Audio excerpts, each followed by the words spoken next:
Hello and welcome to New Mexico Rising. My name is Dan. You know, each and every week I try to bring people from across the country to talk about things we can do right here in New Mexico.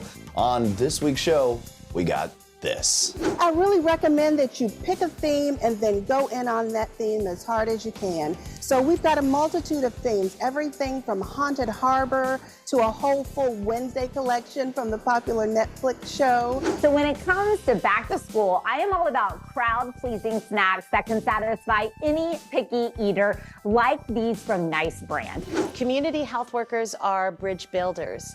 And so the services that we provide may be tailored to that individual, that family, or that community. All of that and more right here on New Mexico Rising.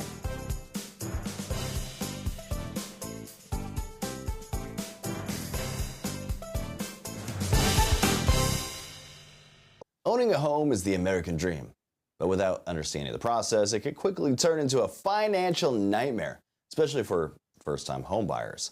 Many folks think that the biggest hurdle is saving for that down payment, but in reality, hidden fees can really sneak up the cost and hit you big time. So what do home buyers really need to know to reach their goals and save, especially in today's challenging market?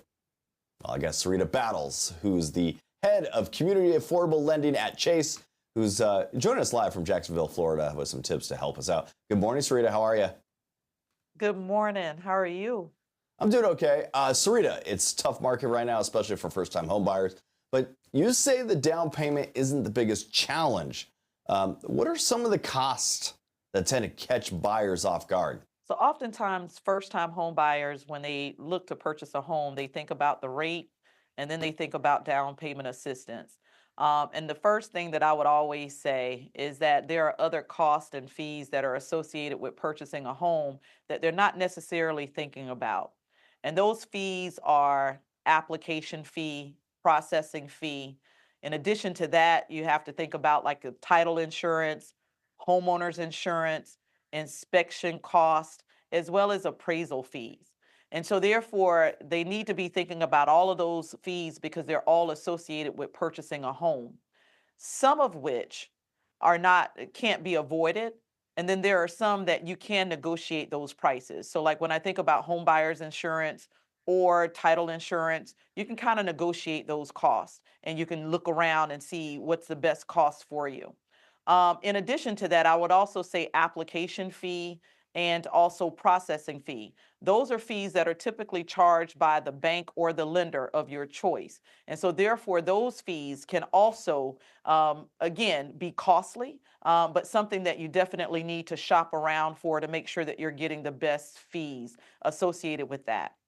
The last thing that I will say is when we think about those hidden fees or those fees that you don't necessarily expect, when you are working with your local bank or your lender, one of the things that you will find out is that some of those banks and lenders also have down payment assistance programs that can assist you with that down payment or with that closing cost.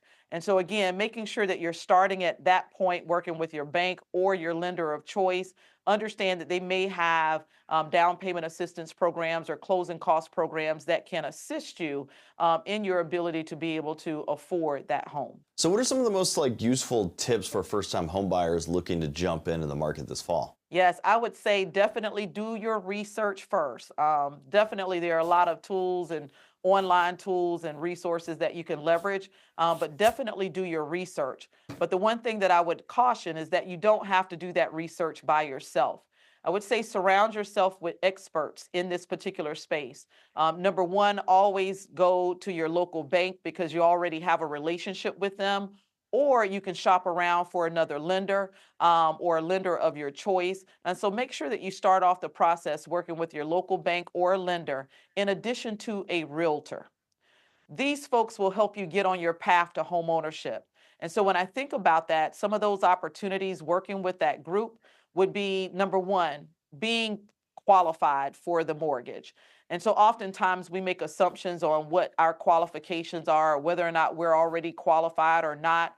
But I would say work with your bank or lender, and then they can tell you what you need to do in order to be qualified. In addition to that, they can also get you pre-approved. And I will tell you, there is a benefit to being pre-approved for a home. And so therefore, when you're pre-approved, when you go out to do your research along with your realtor, you can go out, and I will tell you, sellers are extremely eager to work with people that are pre-approved, because again, that ensures them that the process will be efficient and effective, and that they will be able to sell that home pretty quickly. And so again, making sure that you surround yourself with a squad of folks that will help you navigate this whole home buying process. Because again, you don't necessarily have to do it by yourself. There are folks that are there and available for you to be able to leverage. So what tools and resources can help really get people ready for house hunting? Yes, lots of tools and resources that are out there. Most of those tools and resources are available online. And here's the kick, they are free of charge. And so again, lots of tools and resources available online. More specifically, if you visit us at chase.com/afford, we have several tools. Number one, we have a beginner to buyer podcast that will actually allow you to witness the experience of other buyers that have gone through the process. We have an affordability calculator where you could go out and literally put the amount of down payment that you're going to bring and determine what your mortgage payment would be. And then the last thing that I would say, we talked about down payment, but we do have a home buyer assistance finder tool that will enable you to identify down payment assistance programs that are available in your area that can make the home more affordable. And I would say the more to that story is the fact that not only will you see those down payment assistance programs, you will also see down payment assistance programs that Chase also provides that can be used in conjunction with the down payment that you may receive from a state or local housing finance agency that can make sure that that home is a little bit more affordable for you. Certia Battles, we're running out of time, but one more time, where can we go for more information? Visit chase.com/afford. Certia Battles, thanks for joining me this morning. Thank you. Summerween is here, taking Halloween to new heights before summer even ends. Today, we're joined by Monica Reese, Director of Friend InStyle at Lowe's and a featured expert on HGTV and other top magazines. She's here with the hottest Halloween trends and top styling tips and advice on making your spooky decor last all season. Welcome, Monica. Hi, Abby. How are you? Doing great. What is Summerween and why has it exploded in popularity this year? Yeah, well, Abby, I'm here right now at one of our Lowe's stores so you can see all the fun, spooky decor around me. Summerween was actually a phrase that was coined by a kids' TV show, actually, on a Disney show. But we just love it because it's this early celebration of Halloween. For Halloween enthusiasts, one day is simply not enough. So we start in the summer and really kind of carry it through the season. I love Halloween, so this is exciting. What other trends do you expect to see this year? Oh, we've seen so many trends. The biggest one is going big. It's like go big or go home. So we've got giant skeletons and giant scarecrows, giant inflatables. So really being big is really the trend that we're seeing the most of. Oh, wow. That's pretty cool. And what are your top Halloween styling tips? So for me, I really recommend that you pick a theme and then go in on that theme as hard as you can. So we've got a multitude of themes, everything from Haunted Harbor to a whole full Wednesday collection from the popular Netflix show. We also, if you want something that's a bit more family friendly, we have a whole slew of characters from Disney, inflatable characters. So whatever your theme is, pick that, commit to it, and build on it. That makes sense. And Yeah. how can we extend the life of our Halloween decorations? Well, what we've seen is that really skeletons are becoming kind of evergreen. So here at Lowe's, we've got 3-foot, 5-foot, 7-foot skeletons. You can do one, you can do a whole family of skeletons. And we've seen so much fun that people are having with them, everything from decorating them for different seasons. You might see a skeleton with bunny ears, and you're certainly going to see a skeleton that has a Christmas hat on. So those skeletons can really extend the life of it. Additionally, just by mixing in harvest items like mums, flowers, whether they're real or artificial, that is going to extend the life of your Halloween decor.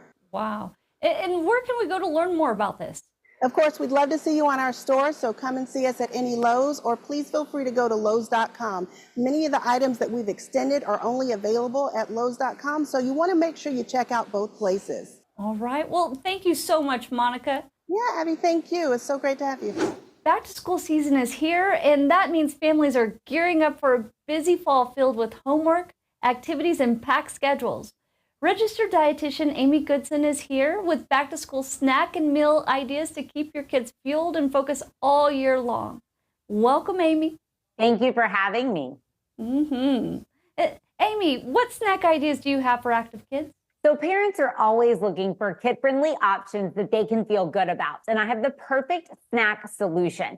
Z-Bar, Cliff's Bar's energy snack bar brand for active kids, has delicious snack bars made with energizing whole grains from organic oats. Now, Z-Bars have a soft baked texture that kids love, and they also have Z-Bar protein snack bars. Now, these have a crispier texture, are gluten-free, and are made with a good source of protein to help support kids' growing bodies. And Abby, let me tell you, both of them have lots of kid-approved flavors. And what's fun is that to help encourage families to spend more time in nature during the busy back-to-school season, Z-Bar is sponsoring a Calling All Outdoors Experts sweepstakes. So to learn more about how to enter and to find your favorite Z-Bar flavors, visit cliffbar.com. Wow, that sounds good. That sounds like a lot of fun. What about other ideas for lunchbox or after-school snacks? So when it comes to back to school, I am all about crowd-pleasing snacks that can satisfy any picky eater, like these from Nice brand. So Nice is Walgreens' balanced food and beverage brand that features delicious products at affordable prices. So they have all kinds of snacks, like this blueberry pie snack mix.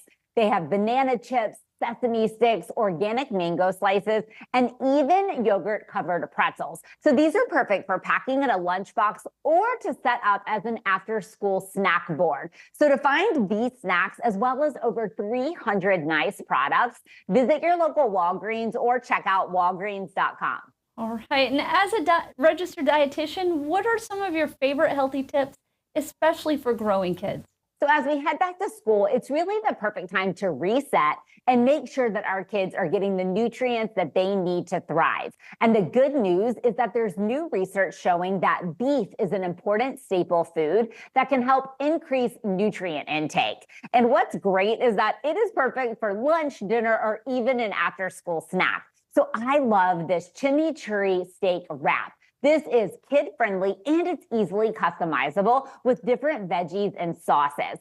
Plus, as a parent, you can feel good knowing that your kids are fueled with 10 essential nutrients from beef, like high-quality protein, iron, and B vitamins. So to find this recipe, as well as lots of other back-to-school recipes, visit beefitswhatsfordinner.com. Awesome. And where can we go for more info about all the things that you were talking about today?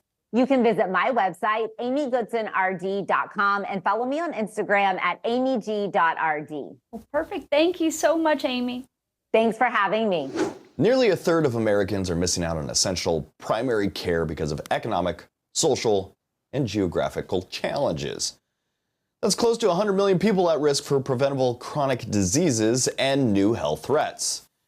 Community health workers, or CHWs, are stepping up to fill those gaps, working right within the communities they serve, but their efforts and the critical community partnerships that support them tend to go often unnoticed. That changes today because we're joined by Denise Octavia Smith, Executive Director of the National Association of Community Health Workers, to discuss the essential role of CHWs and play in boosting community health and how we can all also get involved. Welcome to the show, Denise. How are you? I'm doing well. Thanks for having me. All right, can you tell us about your organization and the services it offers in our communities? The National Association of Community Health Workers was founded in 2019 by community health workers and their partners so that we could come together all across the country to support individuals and families to achieve health, equity, and social justice. Community health workers are bridge builders. And so the services that we provide may be tailored to that individual, that family, or that community. but the goal is to help people achieve their own health and well-being. And there is evidence that CHWs are making a real difference, right? Community health workers have over 6 decades of evidence of our effectiveness. We have been working and serving in many different programs, maternal and child health programs or oral health programs, working with diabetes education programs or heart disease and stroke programs. We also serve people who may be experiencing homelessness or survivors of cancer. But in all of those cases, we know that community health workers are effective, not only because their clients often tell them so, because the research is showing that we have increasingly a number of local, state health departments, primary care, health systems who are employing community health workers to do this work every day. So how do they contribute to shaping policy and achieving some health equity? Well, community health workers can help bring voice from the local community to help shape good policy. When CHWs are out in the community conducting home visits or, helping people to access a food pantry, helping someone get into, a better job or into safe and affordable housing, we're noticing things all the time. And so when we see barriers or challenges that individuals face, it's important to bring those stories and that information back into either our employment setting or to legislators or other decision makers so that we can figure out, is this a barrier that many people face, and how could good policy eliminate that barrier? So what can we do to help raise awareness? Thank you for asking. We invite everyone to celebrate with us this year. Community health workers are in every community. And so we would love for you to identify a CHW working in your local area and to spend time celebrating their hard work, their compassion, their commitment to community. You can commemorate a wonderful thing that has happened in your community to better health and well-being. Or you can find ways to collaborate, build bridges with other sectors or systems, with other providers, because to achieve health and well-being, it often takes all of us. Thank you very much, Denise. Where can we go for more information? Please visit www.nachw.org. Denise Octavia Smith, thanks for joining me, my friend. Thank you. Did you know that 95% of pet owners report behaviors that put their pets at risk for intestinal worms, which can also affect humans? So today, we're joined by Dr. Elise Kelly, a veterinarian and mom who knows this issue all too well. After discovering a serious threat in her own backyard, she's here to share how you can protect your pets and yourself. And Dr. Kelly, welcome to the show, my friend. Thank you for having me on, Dan. I appreciate it. As you mentioned, I'm a pet health veterinarian with Elanco. I'm a mom and also a dog owner myself, and want to share my story about Echinococcus tapeworms with you today. Okay, Echinococcus, what is that? And what is zoonotic disease, I guess? Yeah, so Echinococcus tapeworms are a species of tapeworm that are zoonotic. And that means that they can be transmitted from our pet dogs to us. And as you mentioned, the scary part is, for me, I found this zoonotic worm in my own backyard. So where do dogs encounter intestinal worms? They can encounter intestinal worms in a variety of different places. Things as simple as going for a walk, drinking from a puddle or a pond at the local dog park, or specifically in the case of Echinococcus, eating dirt or grass from their own backyard could put them at risk. So how common are intestinal worms and how serious are they? In the case of Echinococcus, we really don't know. We've had a lack of wildlife surveillance data, and the host for this tapeworm is fox and coyote, and then our own pet dogs. But there is ongoing research, and experts are now noticing that we are diagnosing more pet dogs with Echinococcus than ever before, and we're seeing a spread of Echinococcus to new places in the United States. So how are tapeworms spread, and what are the signs and symptoms? Dogs can spread echinococcus tapeworms to people in a couple of different ways. As veterinarians, the most common is what we call fecal oral. And I know that sounds really disgusting, but let me paint a picture for you here. I take my dog outside and he decides to roll in something really stinky, like dogs tend to do. And if that something stinky happens to be poop from a fox, a coyote, or another dog that has been infected with echinococcus, the eggs from that poop can get transferred onto my dog's hair coat.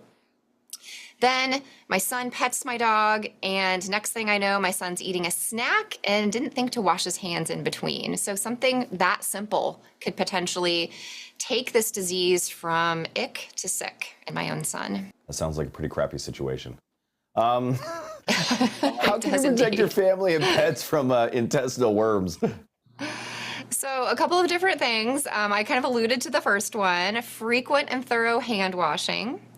Also, don't let your dogs, if you can help it, eat rodents like mice or rats. But the most important thing is to keep your dog on a monthly parasite control product that deworms for tapeworms. I give my own dog Interceptor Plus, and Interceptor Plus has praziquantel in it, which will deworm for echinococcus and 3 other species of tapeworms. It also contains milbomycin oxime, which is a heartworm preventative, and will deworm for hookworms, roundworms, and whipworms. Now, this is a prescription product, so always test your dog for heartworms first and make sure you talk to your veterinarian before starting any kind of parasite control product for your dog. Dr. Elise Kelly, thanks for joining me this morning. Where can we go for more information? If you think your dog has been exposed to tapeworms or you just want to educate yourself a little bit more, you can go to interceptorplus.com. Psoriasis affects more than 7.5 million Americans, yet it remains one of the most misunderstood and stigmatized diseases. And today, we are joined by Dr. Tina Butani, a leading expert in psoriasis care, and Certia Battles, a mother and advocate living with psoriasis. Hey, together, they're here to discuss how this chronic condition impacts daily life and why addressing it early is crucial. Dr. Butani, Certia, thank you for joining me. Thank you for having us. All right. Can you tell us about the signs of psoriasis and why the disease is misunderstood? Yeah, so psoriasis most commonly presents with red, scaly plaques on different parts of the body, most commonly the elbows and knees. But, if psoriasis becomes severe, it can really impact any part of the body, the scalp, the genital area, even, hidden areas of the skin. I want people to understand that psoriasis is not just a skin condition, it's a chronic inflammatory disease, which means that the inflammation of psoriasis starts within. It presents on the skin, but there's also inflammation going on inside the body. And this can cause patients to have other diseases like psoriatic arthritis, heart disease, diabetes, even increases the risk of certain types of cancers. So I think it's really important for people to understand that this is not just a skin disease, it's a serious medical condition. I also like to tell people that psoriasis is not contagious. I think it's a common misperception that psoriasis can be caught just by touching someone or interacting with someone, and that is absolutely not the case. This is a genetic medical condition. And so I want people living with psoriasis to feel comfortable in their communities, and hopefully people can understand what the disease really is all about. So what are the dangers of delayed care? Yeah, so firstly, if patients are to delay care, their psoriasis can get worse on their skin. So it can maybe go from mild localized disease to very severe disease on the skin, affecting, very large proportions of their skin. And then, as I mentioned, because of all the other diseases that are associated with psoriasis, if we delay care and delay control of that inflammation, these patients can develop other serious medical conditions. Can you talk about the health disparities among minority communities? Yeah, so unfortunately, patients living with psoriasis, patients with skin of color living with psoriasis particularly, are more likely to be undiagnosed. There's many different factors involved with this, maybe lack of access to specialists like dermatologists or lack of insurance coverage. And we also know that when minority patients present to their dermatologist, they present at a later stage. So they present with more severe disease and possibly more other medical conditions as well. So what kind of questions should we be asking our doctors if we have a loved one or if we think we may have psoriasis? Yeah, so first of all, if you're seeing your primary care doctor, you want to ask for a referral to a board certified dermatologist. And when you get to that dermatologist, you want to talk to them about what treatment options are available for their type of psoriasis and for their severity of psoriasis. The great news is now we have lots of different treatment options. So it's a great time for patients living with this disease. Takia, would you agree? Yes, I do. I also agree with the asking about, in reference to your type of psoriasis. I think that's something people should definitely ask first is, hey, I know I have psoriasis, but what type do you think I have? Or noticing what triggers you so that you'll because you have to, if you can tell your doctor more about what you think triggers you, I feel like that'll help with the questions that you have at your visits. And Takia, can you tell us about your story? Sure. So my psoriasis actually started off mild, but I kind of ignored it for some time because I just thought it was dandruff on the scalp. However, some years later in 2016, I got diagnosed in the hospital because it became pretty severe. I was covered from head to toe. It caused me to become very discouraged quickly. Before I really knew what psoriasis was, I felt like it really made me naive to doing any research on chronic illnesses as such. So with my experience, it took me to researching, educating myself, and even led me to advocating with the National Psoriasis Foundation to help others like me to get educated, because I didn't know that psoriasis could affect not only your hair or your scalp, but your ears, your jaw, your face. I just thought it was, again, a fingers type of thing, elbows, and so that's what leads me here today, is to spread awareness to the unaware, because we have to get out and we have to be our best advocate for ourselves so we can get the best treatment options and help and things like that. Well, thank you too for joining me this morning. Where can we go for more information? For more information, people can go to psoriasis.org/infocus. Thanks again. Thank you. Thank you for having us. That's it for New Mexico Rising. I want to thank you for tuning in and checking out the show. If you actually want to be on the show and join me, all you got to do is email me. That's newmexicorising@gmail.com. Follow us on social media. We're on Facebook. We're on Instagram. Go to our website, newmexicorising.com. Get some of the books that some of the authors send us for low to almost no cost. And if you want to follow us on YouTube, it is youtube.com/NMRising. Make sure you like, comment, and subscribe to us there if you don't want to miss a show. That's it for this week. Until next week, that was New Mexico Rising.